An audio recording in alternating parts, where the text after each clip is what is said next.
Halo teman-teman, kita ketemu lagi dan di video kali ini sebenarnya singkat aja sih ya. Jadi mungkin teman-teman ada yang penasaran nih dengan Pro-G apa yang nempel di Yamaha NMAX gitu. Jadi setelah kemarin kita bahas Master M RCBS satunya, nah sekarang gue mau coba bahas soal Pro-G yang nempel di si NMAX ini gitu. Kalau misalnya teman-teman penasaran, tonton terus ya.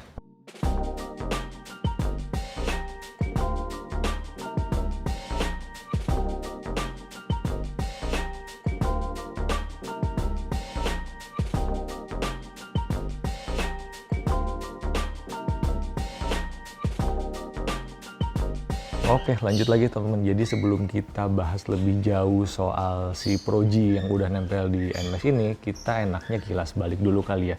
Jadi sekitar 2 atau 3 tahun lalu gitu ya, itu gue sempet bikin video perbandingan antara lampu Frigo yang udah diganti PCB-nya dari cap kumis kalau nggak salah. Itu dibandingin sama lampu bawaannya NMAX All. Dan hasilnya itu yang punya Frigo jadi jauh lebih terang teman-teman. Nah, akhirnya si NMAX ini mau dibikin terang, dan caranya dengan apa? Dengan pasang Pro-G gitu. Nah, jadi si Pro-G yang nempel di Yamaha NMAX ini itu adalah Pro-G dari AES serinya WST yang Gen 2. Dia secara spesifikasi wattnya itu 35 watt gitu ya, 35/35.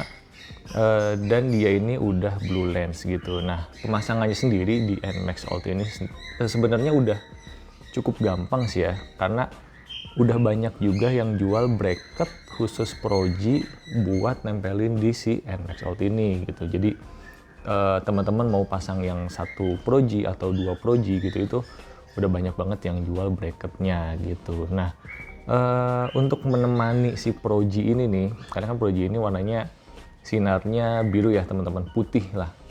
Nah, ini ditambahin juga dua lampu tembak gitu ya dari Duromoto M1 yang warnanya kuning. Itu masing-masing ada 15 watt dan ini ada dipasang di kanan kiri gitu.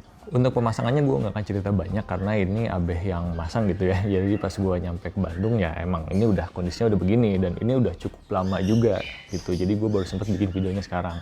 Nah, kalau misalnya teman-teman mau pasang, buat teman-teman yang mungkin masih awam atau belum terlalu ngerti soal kelistrikan, baiknya langsung ke ahlinya aja gitu. Dan teman-teman juga harus pinter-pinter milih ahlinya aja, karena gue sering lihat di Facebook atau di forum gitu ya, banyak yang pemasangan retrofit tapi hasilnya tuh finishingnya kurang rapi gitu. Jadi akhirnya teman-teman perlu keluar 2 kali buat ngerapihin gitu kan, daripada keluar 2 kali ujung-ujung jadi mahal juga. Yang mending pertama kali dari awal aja pilih tukang atau pilih tempat yang emang bagus. Mahal dikit nggak apa-apa, yang penting kerjaannya sekali beres rapi gitu.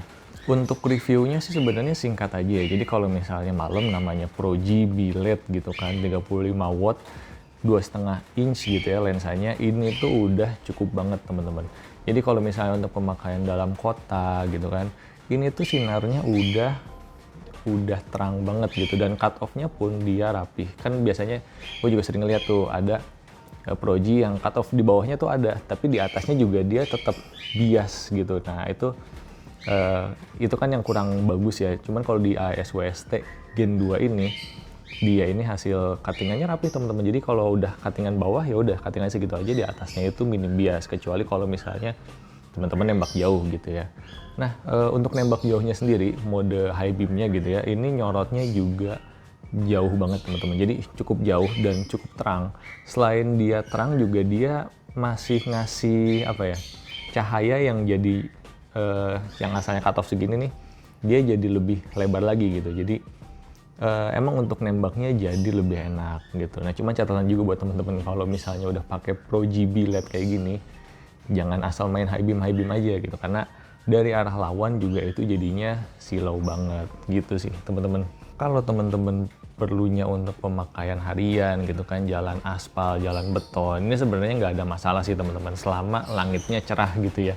Kalau misalnya udah basah, itu udah mulai agak buyar tuh teman-teman. Dan kalau misalnya hujan apalagi, nah itu kalau gue sih ngeliatnya ya buyar gitu kan, udah nggak akan enak lah gitu. Lampu putih kalau kena hujan gitu ya, apalagi LED, udah kena hujan, aspal basah, ya itu udah apa ya, kayak udah kodratnya untuk menjadi buyar sih gitu. Nah makanya si Duromoto M1 ini, nah di sini dia step up untuk ngebantu penerangannya karena kan dia ini tuh warna kuning ya, jadi dengan 15 watt dikali 2 ya ini udah cukup ngebantu banget sih, walaupun ya hasilnya juga nggak akan selebar atau seterang dari si Proji utamanya gitu. Tapi untuk jalan basah atau lagi hujan atau lagi berkabut gitu ya, ini cukup banget untuk ngebantu visibilitas teman-teman gitu sih.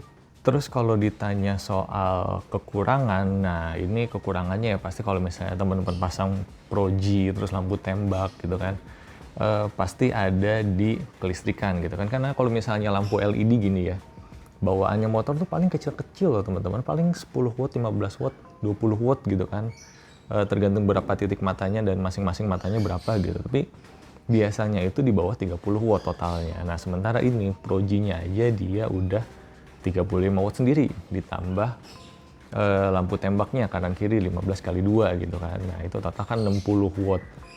Itu secara hitung-hitungan dasar aja kan udah 2 kali lipatnya ya teman-teman, atau mungkin bisa lebih. Nah kalau misalnya ditanya tekor nggak akinya, nah selama kalau misalnya motornya ini dipakai terus gitu ya, dipakainya agak lama, jadi aki itu punya kesempatan untuk ngecas, ya dia tuh nggak ada masalah. Cuman kalau dipakainya bentar-bentar doang gitu kan, kayak misalnya dari komplek ke tempat laundry yang kayak cuman nggak nyampe sekilo gitu kan, motor udah dimatiin, udah starter lagi, kayak gitu terus-terusan, nah itu lama-lama akinya juga udah soak ya. Jadi ini kalau nggak salah udah sekali ganti aki gitu ya, karena ya itu nggak pernah dicas dengan jangka waktu yang lama gitu. Tapi kalau misalnya teman-teman makainya lama, terus akinya sehat juga gitu ya, umurnya masih oke, ya selama ini sih nggak ada masalah. Karena secara harian nih, si yang sering dipakein, yang sering dinyalain ini ya cuman si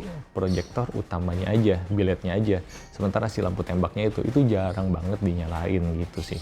Untuk kesimpulannya, kalau misalnya teman-teman mau ngeluarin budget sekitar 1,5 sampai 2 juta gitu ya, termasuk ongkos pengerjaan terima beres untuk nerangin lampu Yamaha NMAX-nya, ya mungkin si bilet dan lampu tembak ini bisa jadi solusi buat teman-teman gitu. Dan yang di video gue ini itu kapasitasnya 35 watt ya teman-teman, 2,5 inch, dan lampu tembaknya itu 15 watt masing-masing gitu. Kalau lebih dari itu mungkin teman-teman perlu main-main dulu atau nanya-nanya dulu di forum gitu kan, baiknya kayak gimana, atau mungkin langsung aja konsultasi ke tempat ngerakit si proyektornya gitu kan, biar lebih pasti gitu kan. Karena kan mereka yang lebih ngerti perlu di-update kelistrikan atau enggak, perlu ini, perlu itu atau enggak gitu. Karena kalau misalnya untuk 35 watt ini sendiri, ini si NMAX ini nggak ada kelistrikan yang diotak-atik lagi ya teman-teman, jadi masih bawaannya kayak gini. Jadi ya kalau misalnya ditanya worth it atau enggak, worth it banget sih teman-teman. Penerangannya itu beda banget sih antara Proji sama lampu standar bawaannya gitu ya. Ini beda banget, ini lebih enak banget, dan secara tampilan juga kan jadi lebih keren banget. Terus jadi ada alisnya, bentuknya juga jadi beda dari yang lain lah gitu.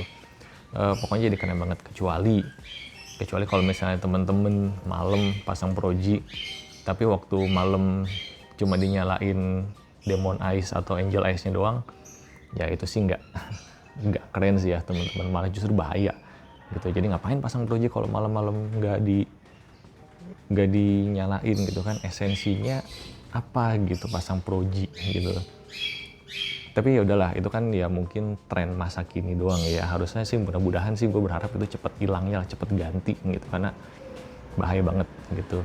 Jadi itu dia teman-teman soal Proji. Kalau misalnya masih ada yang mau ditanyain, teman-teman bisa langsung tanya aja di kolom komentar, nanti gue akan coba jawab. Dan sampai ketemu di video-video selanjutnya.